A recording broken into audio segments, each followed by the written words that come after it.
أعوذ بالله من الشيطان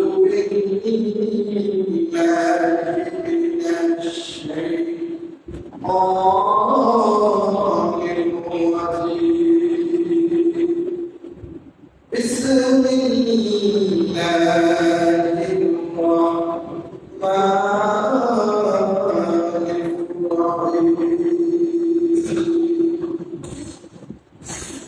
وقرن في بيوتكن ولا تبرجن تبرج الجاهلية الأولى وأقمنا الصلاة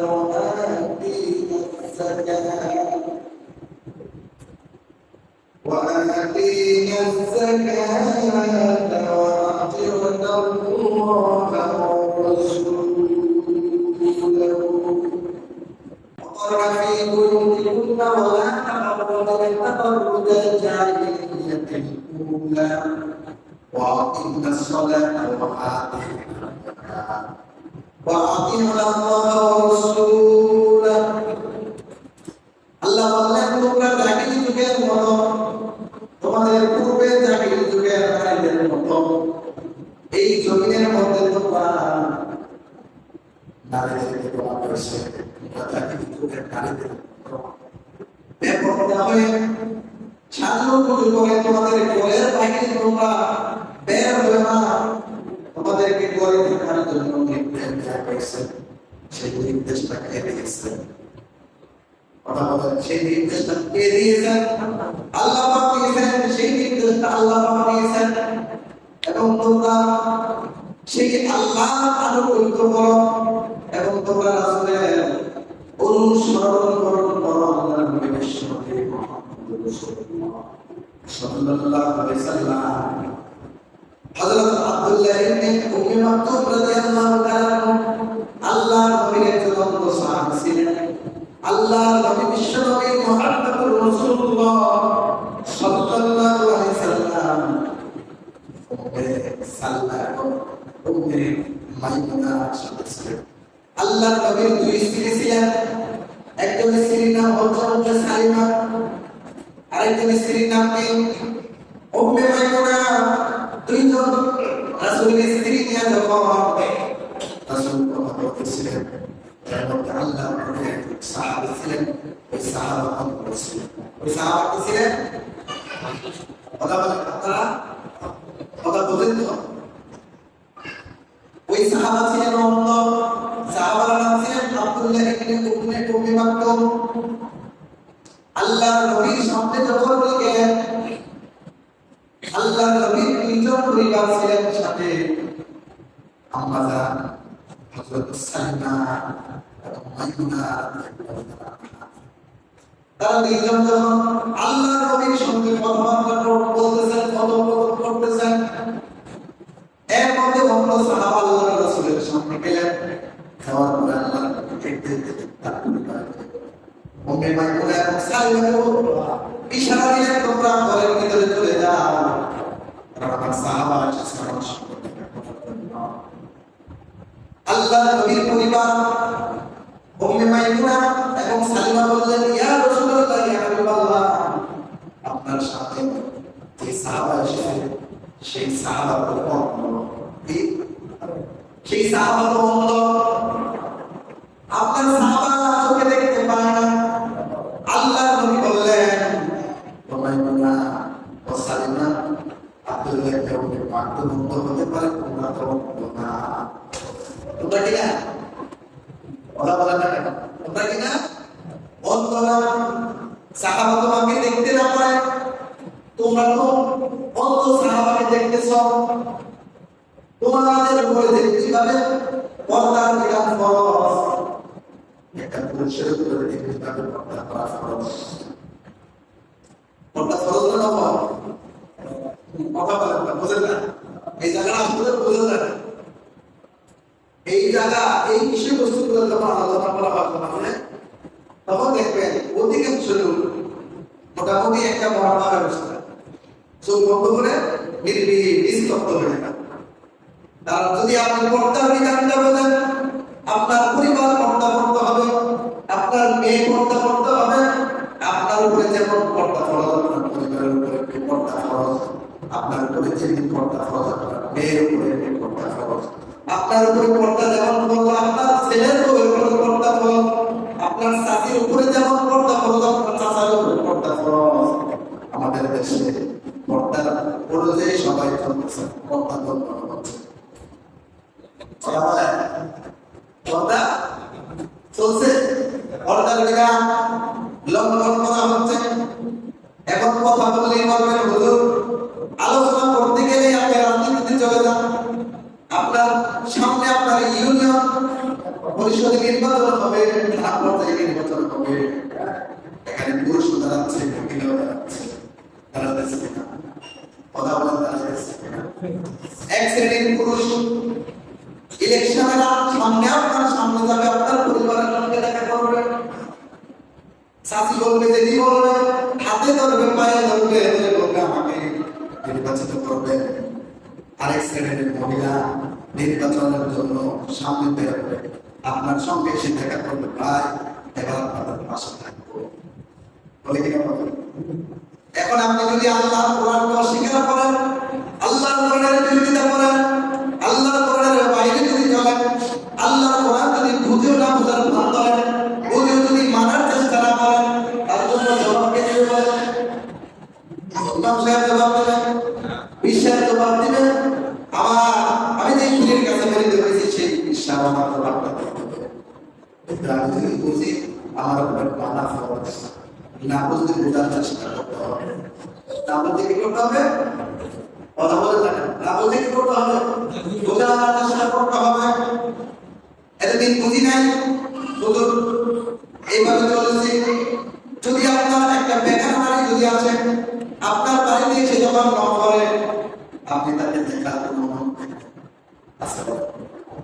এই কথা কা, এই কথাটা কা? আল্লাহর কথা যদি হয়, আল্লাহ যদি কোনো ইচ্ছা থাকে আপনাকে পৃথিবীর মধ্যে সৃষ্টি করার, আল্লাহ যদি কোনো মিশন টার্গেট থাকে, এই আল্লাহর কথা অনুযায়ী যদি আপনি আগে চলতে না পারি, তার জন্য আমাদের দিন প্রত্যেকটা বান্দা আল্লাহ রাব্বুল আলামিনের কাছে জবাব দিতে হবে। তবে কি না? এখন আমার ম্যাডামকে দরবারিলাম, ইউনিয়ন পরিষদের চেয়ারম্যান, ভাইস চেয়ারম্যান পদপ্রার্থী, আমি নিজে দাঁড়ালাম চেয়ারম্যান পদপ্রার্থী। দুইজনে ফেসবুক করা হলো, পোস্টার করা হলো, আপনার এইভাবে আপনার প্রচার প্রচারণা চালানো হলো। আবার কিছু নেতা কর্মী নিয়ে আমি মাঠে নামলাম, পরে গেলাম, একটু আমার পরিবার কিন্তু দেখা গেছে হাজার হাজার যুবক আমার পরিবারে দেখেছে, তার জন্য জবাব পেয়ে দিবে না। কথা বলেছে, তার জবাবটাকে আমার দেওয়া লাগবে কিনা? কারণ সে আমার বলে ইনকাম করা সম্ভব খাচ্ছে, আমার অধীনস্থ সেটা আমার পরিবার। এই হিসাবে আমি স্বামী হিসাবে যতটুকু পর্দা বুঝি, আমার পরিবারকে পর্দা করানো ফরজ না ফরজ।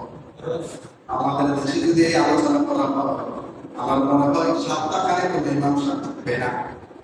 দেখবে কতদিন দেখবে? সর্বোচ্চ এক সপ্তাহ। এক সপ্তাহ পরে মানে দেখে বলবো যে কি ইমাম সাহেব রাখছে না, এটা খালি আমরা ঘরের বাইরে যাইলেই হুজুর এটা বলতেছে, এটা পরিবর্তন করা যায় কিনা? এই কথা কার কথা বলে না, তো নিরিবিলি একবারে স্তব্ধ হয়ে গেছে। এখন আপনারা জাগতে হবে, ঘুমালেও বাড়িতে যায় না, পরিবারের পর্দার হুকুম দিয়া যে আজকের পর থেকে তোমার যদি এই করে ওই করে চাচা জেলা, আমার চাচা, আমার জেলা, আমার দাদা ভাই আইসা পরিবারের সাথে মস্কারা করে কিনা কথা বলেন। চাচা বিয়ের দিন বাতিজার বউরে ভাবি আপনারা সমাজে মনে করে নাই আছে কিনা? দিয়ে একবার ভাবিরে দেখতে নজরুল্লাহ বলেন না, মানে চাচার উদ্দেশ্য কি? কথা বলেন নাই, চাচার উদ্দেশ্য কি? একটু মজা পাওয়া। তো বাতিজার বউ নিয়ে চাচার মজার জিনিস না, মা একটা সারাপ করা গেল। কথা বলেন না, উচিত ছিল কি আমাদেরকে তার মায়ের যে বড় মুসিবত, যে আমি তোমার চাচা বা বাতিজা, তোমার বাতিজা, আমার আমার ভুল হলে আমাকে ক্ষমা করবে। আর এই বেটা গিয়া দেখবা ওরা বলে না কেন ভাবি নয় এলিলো মজা দিবে। আর বাতিজার ভোগের কাপায় বাতিজার ভোগ কি আবার বাতিজারের কথা শুনছে শুনতে গেছে চাচা ওই বাতিজার বিয়ের দিন আর বাতিজার চাচা বিয়ের দিন সবাই কি ভাই সবাই কি কথা বলেন। এই সমাজ এই পৃথিবীর মধ্যে আছে কিনা, এরকম লোক আছে কিনা, এরকম পরিবেশ আছে কিনা? এখন যারা এই পরিবেশ আছে তাদের বিরুদ্ধে সেই কথা, যারা এই পরিবেশ থেকে মুক্ত আছে তাদের বিরুদ্ধে সেই কথা। আল্লাহ কোরআনের মধ্যে এমন ভাবে কথাবার্তা বলেছেন, আমি যদি সেই প্রকৃতির লোক হই আমার বিরুদ্ধে আলোচনা, আমি যদি সেই প্রকৃতি থেকে মুক্ত থাকি আল্লাহর হুকুম মতো নিজের জীবন পরিচালনা করি তাহলে এটা আমার পক্ষে কথা। কথাকে বুঝাইতে পারলাম? কথাগুলো কি আমাদের পক্ষে না আমাদের বিপক্ষে? কথা বলেন না কেন? কথাগুলো আমাদের পক্ষে না বিপক্ষে? আমাদের পক্ষে ছিল, কিন্তু আমরা যখন আজকে বেপরোয়া হয়ে গেছি, উচ্ছৃঙ্খল হয়ে গেছি, বেআমল হয়ে গেছি, বেউসুল হয়ে গেছি, দায়ুস হয়ে গেছি, এর জন্য এখন আমাদের কথাগুলো শুনলে মনে হয় যেন শীতকালে যেমন পানি ছিটে দিতে যেমন লাগে, এরকম মুসলমানের সন্তান আজকে এরকম লাগতেছে। কারণ আপনি যদি সেই কথা মানেন, চাচা বোনের সাথে আলাদা প্রাইভেট ভাবে কথা বলার সুযোগ, কথা বলেন না কেন? আপনার আলোচনার কোনো খোঁজ খবর নেই। আলোচনা নিয়ে তো আমাদের দেশে মা এবং বাবাও স্বীকৃতি দিতে যাও, আলোচনার সাথে কথা না বলে কার সাথে বলবো? নাউজুবিল্লাহ বলবেন না? তাই নাউজুবিল্লাহ বলবেন না? তাইলে দেখা গেছে দেবর আর বাবির যে সম্পর্ক না, আজকে হাদিস শরীফে আছে দেবর আর বাবির দিয়া, দেবর দিয়ে কি মামা বাড়িতে পাঠায় দেয়, পাঠায় কে করতে কথা বলতে পাঠান না আমাদের মধ্যে যারাই কিছু না করে। আল্লাহ রাসূলকে জিজ্ঞাসা করছে, ইয়া রাসূলুল্লাহ দেবর আর বাবির সম্পর্কটা, তা আল্লাহ রাসূল বলেছে বাবি আর দেবরের সম্পর্কটা একটা মৃদু বস্তু। এখন বাবি আর দেবরের যে সম্পর্কটা, মা এবং বাবা পাঠাইছে বাবারে তার বাবির একটু বাবার বাড়িতে দিয়ে আস, ভাই চাকরি করে কিংবা ভাই বিদেশ, সম্পর্কটা কার সাথে এখন দেবরের সাথে ছোট ভাই মনে করে শ্বশুরদের দেখেছে। যাওয়ার সময় আসার সময় ভাবি সুবিধা অসুবিধা আমার খুব নিয়ে কিছুক্ষণ পরে বাবিকে আমার এরকম ঘটনা আছে, এরকম ঘটনা আছে তো। তাইলে কোরআন যে সিদ্ধান্ত দিয়েছে এই সিদ্ধান্ত মানলে আমাদের লাভ না লস? আমরা যারা মানতে পারলাম না, আমরা এখনো যারা মানলাম না বা মানতে পারলাম না, সেই কথা থেকে চিন্তাও করলাম না, তাইলে আমাদেরকে আমাদের দিন আল্লাহর কাছে এই বিষয়বস্তুর জন্য জবাব দেওয়া লাগবে কিনা? কেমন জবাব দিতে হবে? আপনার যে নির্দেশটা আসছে আল্লাহর পক্ষ থেকে, এটা যদি আল্লাহর নবীর পরিবারের উপরে যদি বলা হয় যে একজন অন্ধ সাহাবাকে তোমরা দেখার পরে পর্দায় চলে যাও, আল্লাহর নবীর পরিবার যদি বলতে পারে ইয়া রাসূলুল্লাহ সেই সাহাবাই কেরাম বলে তুমি অন্ধ, আপনাদের তোমরা যে ছিলেন অন্ধ ছিলেন, তা আল্লাহর নবী বললেন উনি তোমাদেরকে দেখে না, তোমরা তোমাকে দেখতেছো। আমাদের সমাজের মধ্যে এক শ্রেণীর লোক আছে দেখবেন পর্দা করে, পর্দাটা কেমন করে কাপড়টা আগে দিয়ে দেখেছে, কাপড় থাকতে দেখে দেখে এরকম পর্দা করতে আসেনি, কথা বলে আসেনি। তাইলে আমি চিন্তা করতে হবে, আমি বারান্দার ভিতর থেকে কাপড়ের ভিতর দিয়ে সেটা দিয়ে আমি দেখতেছি, তাইলে আমার পর্দা লঙ্ঘন হচ্ছে কিনা? কথা বলেন না কেন? আমার পর্দা লঙ্ঘন হচ্ছে কিনা? তাহলে আমাকে সেই চিন্তা করতে হবে। আল্লাহ রাসূল এক শ্রেণীর নারীদেরকে অভিশাপ দিয়েছেন, যে নারীরা কাসিয়াতুন আলিয়াতুন, যে নারীরা পোশাক পরার পরেও কি করার পরে পোশাক পরার পরেও দেখা গেছে তারা অর্ধ করে না, ওগুলো বলেন না। এখন প্রশ্ন করতে পারেন পোশাক পরলে আবার অর্ধ থেকে কি পাবে? প্রশ্ন আসতে পারে কিনা? কথা বলেন আসতে পারে কিনা? কিন্তু অর্ধ তাদেরকে বলা হয়। দেখবেন আমাদের দেশে বিভিন্ন মডেলের কাপড় টেইলাররাও বানায়, আমরা যারা ভুক্তভোগী আছে তারাও কি এভাবে বানাচ্ছে। সব ব্লাউজের হাতা সব, কাপড়ের হাতা সব, কাপড় দেখবেন অনেক টাইট ফিট কাপড় পরে, বডি স্কিন বডি কাপড় পরে, এটাকে পুরোপুরি ঢাকা না অর্ধ বলে কথা বলেন না কেন? এবং আপনার বিভিন্ন নায়ক নায়িকারা, বিভিন্ন গায়ক গায়িকারা এমন ভাবে ছবি পোস্ট করে অর্ধেক বলেছিলাম এই বছরে যখন আসে শাড়ি পরে লিপস্টিক দিয়ে এভাবে অর্ধেক হাত উঁচু করে যখন এভাবে হায় বলে আমার দেশের যুবকরা তার দিকে তাকায় থাকে, কথা বলে যুবকরা তাকান না, তখন বলতেছেন যে কোনকে আছে না, কিন্তু দেখা গেছে ওই যে কাপড় আলাদা দেখে যখন ফাঁক দিয়ে দেখেন যে গুণা হয়েছে, আপনি যে ইউটিউব ফেসবুকে দেখছেন, হায় হ্যালো কমেন্ট করছেন, শেয়ার করছেন, আপনার আমল নামে সেই পরিমাণে গুণা আপনার আমল নামে লেখা হচ্ছে। তাহলে বলবেন না, তাহলে আমরা কি এই গুণা থেকে মুক্ত হয়ে গেছি? কথা বলে আমরা কি সেই গুণা থেকে মুক্ত হয়ে গেছি? বড়টা বিধানটা যদি আপনি ধরেন, অধিকাংশ আলেম তো অনেক মুহূর্তের পর আলেম না, তারা মসজিদে আজকে আমাদের কথা বলতে অনেক ইমাম আছে, তারা নামদারি কোরআন হাদিসের শিক্ষিত নামে বলা হচ্ছে। অধিকাংশ এরকম নামদারি আলেম দেখবেন কালকে আমাদের জাহান্নামে যাবে নিজের পরিবারকে তার পর্দা করার কারণে, মেয়েকে পর্দা না করার কারণে, ছেলের বউকে পর্দা না করার কারণে যাবে কিনা বলেন? এই বলে ইমামের পক্ষে, একজন মুসলিমের পক্ষে, যদি মানে তাহলে সেই মুসলিম সেই কোরআনের পক্ষে এবং কোরআনকে স্বীকৃতি দিতে কোরআন থেকে সিদ্ধান্ত দিচ্ছে, এর বাইরে আমার যাওয়ার কোনো সুযোগ নেই। আমি না, আমার পরিবার যদি ব্যাপারটা হয়, আমি যদি ব্যাপারটা হই, তাহলে আমারও কি বিপক্ষে সেই আয়াত ইমামের বিপক্ষে আছে। তাহলে আমাদের দেশের অধিকাংশ লোক পর্দার ভিতরে আছে না পর্দার বাইরে আছে? বাইরে আছে। এই মাইকের আওয়াজটা যতটুকু যাচ্ছে একটু চিন্তা করবেন যে আসলে আল্লাহর কোরআনের কথা কোন কোন লোক এই জমির মধ্যে বলেছে, যুগে যুগে বলতেছে। নবী রাসূলটা কি করেছেন? বলেছেন। আপনি যদি আল্লাহর সন্তুষ্টির জন্য কাজ করেন, তার সন্তুষ্টির, আল্লাহর সন্তুষ্টির জন্য কাজ করেন, আজ থেকে 3 বছর পূর্বে আপনি এই জমিনের মধ্যে তাকায় দেখেন, আমাদের দাদিদের শরীরে এত দামি কাপড় ছিল না, ছিল, কিন্তু যখন দাদির বাবার বাড়িতে যাইত, রিক্সা, এবার রিক্সা মানে 2-3 দিন আগে বলা লাগতো, 2-3 দিন পূর্বে আসরের পরে রিক্সার চতুর্থ সাইড একটা কাপড় বেলা দেয়া এই রিক্সার ভিতরে বসায় আসছে কিনা বলেন? আপনারা দাদি নানিরা এইভাবে সফর হয়েছে কিনা? কিন্তু আমাদের দেশে আজকে যে বর্তমান প্রেক্ষাপট, অনেক উন্নত মানের কাপড়, অনেক উন্নত মানের গাড়ি, যে গাড়ির ভিতরে বসলে বাহিরের আর কোনো বস্তু পাওয়া যায় না, বা ভিতরে কে আছে বাহির থেকে দেখা যায় না, এটার ভিতরে বৈশাখ মোবাইলের ভিতরে চলতেছে কিনা? কথা বলেন না। এখন আপনি বিমানবন্দর আছেন, শাহজালাল আন্তর্জাতিক বিমানবন্দর আছেন, এইভাবে সেলফি একটা উঠে গাড়ির ভিতর থেকে আপনি দিচ্ছেন, হাজার হাজার যুবক দেখতেছে কিনা? ওই দিন রিক্সার মধ্যে কোনো রকম একটা সিরা মারা কাপড় ছিল, গায়ের মধ্যে ভালো মানের নামা ছিল না, কোনো রকম একটা পাতাইলে ভোটার দিয়ে নারীরা দেখলে রাস্তার মধ্যে পুরুষদেরকে ইজ্জত করছে। আর এখন আপনার পুরুষকে ধাক্কা মেরে রাস্তার মধ্যে গাড়ির মধ্যে গেলে এই আপনি বলি না ধাক্কা মেরে সিদ্ধ করে নেন।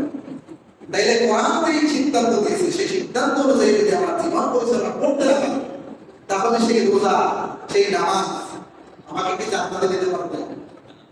কারণ আমি আল্লাহর হুকুম করতেছি, কথাটা এই পর্দাটা আমি বারবার করতেছি, সীমালম্বা করতেছি। আমরা একটু চিন্তা করতে হবে, বুঝতে হবে, বস্তিষ্ঠতে একটু চিন্তা করতে হবে, আমি পর্দা যতটুকু করে আমার পরিবারকে একসাথে বেশি করার চেষ্টা করতে হবে। কারণ আমার থেকে আমি পুরুষ, আমার থেকে যতটুকু মানুষ আকৃষ্ট হয়, আমার পরিবারের থেকে বেশি আকৃষ্ট না কম হয়। কথা বুঝলেন না? নারীর দিকে বেশি তাকায় না পুরুষের দিকে বেশি তাকায়? নারীর দিকে বেশি তাকায়। এর জন্য আমার যতটুকু অসাধ্য দেয় আমি তো পর্দা করবোই, আমার পরিবারকে আমি পড়াবো, আমার আহাল বংশের যারা আমার অধীনস্থ আছে সকলকে আমার সেই হুকুমটা, আল্লাহর হুকুমটা মানার জন্য সকলকে তাকে দেওয়া লাগবে। থাকবে কিনা বলেন? আল্লাহ আমাদের সবাইকে দ্বীনের সুবিধা এবং এই আয়াতের বিষয়বস্তুটা এটার উপর আমি যতটুকু কথা বললাম, সবাই তো বুঝতে পারছে, শুধু নারীর উপর কথা হলো না পুরুষের উপর কথা হলো? কথা বলেন না, নারীর উপরে কথা হলো না পুরুষের উপরে কথা হলো? আরেকটা সমাজের ভিতরে আছে, এটা কিন্তু কমেছে। একটা বাড়িতে যদি পুরুষের দেখা হাজার হাজার নারী দেখতে দৌড়দৌড়ি করে পুরুষকে দেখতে যান, আমাদের বলবেন না?